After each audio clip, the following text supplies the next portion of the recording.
সত্যি এটা কি তোমার হাতে বানানো? যা, আমি বিশ্বাস করি না। এটা কিভাবে সম্ভব? চলুন আজকে আমি আপনাদেরকে দেখাই আমি কি করে এত সুন্দর একটা শোপিস শুধু পুরনো বোতল আর পুরনো কাগজ দিয়ে বানিয়েছি।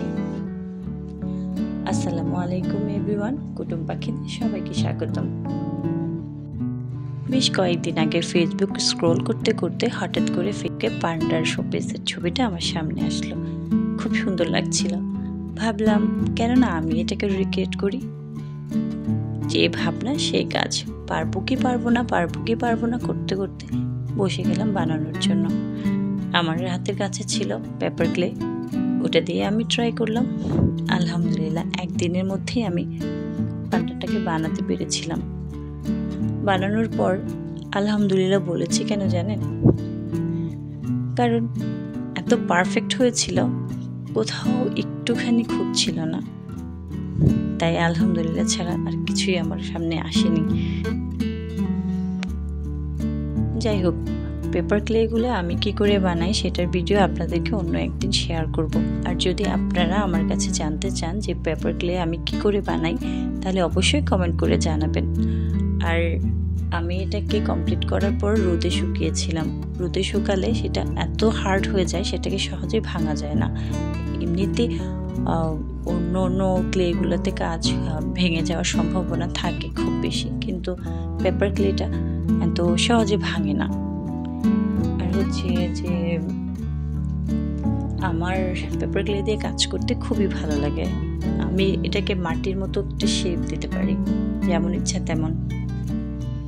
তবে হ্যাঁ, ভেজা অবস্থায় কাজটা শেষ করতে হবে।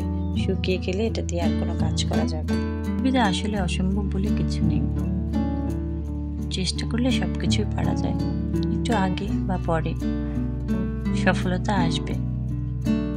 আমি যখন পান্ডার ছবিটা দেখেছিলাম মনে হয়েছিল যে পারবো না, কিন্তু আরেকবার ভাবলাম যে চেষ্টা করে দেখি। যখন আমি এটাকে বানাতে পেরেছিলাম তখন আলহামদুলিল্লাহ এত ভালো লেগেছিল, কি আর বলবো। আপনারাই দেখুন, খুব ইজিতে আমি এটাকে করে ফেলেছিলাম। জানি না কেমন করে হয়ে গেল, কিন্তু খুব খুশি ছিলাম। পেপার ক্লে দিয়ে কাজ করার সময় এটাকে সুন্দর একটা শেপ দেওয়া যায় ঠিকই, কিন্তু হচ্ছে শুকানোর পরে এটা একটু চুপসে যায়। আপনি যেই শেপটা দিবেন সেটা একটু উপর একটা ভাব চলে আসে, ফিনিশিং হয় না।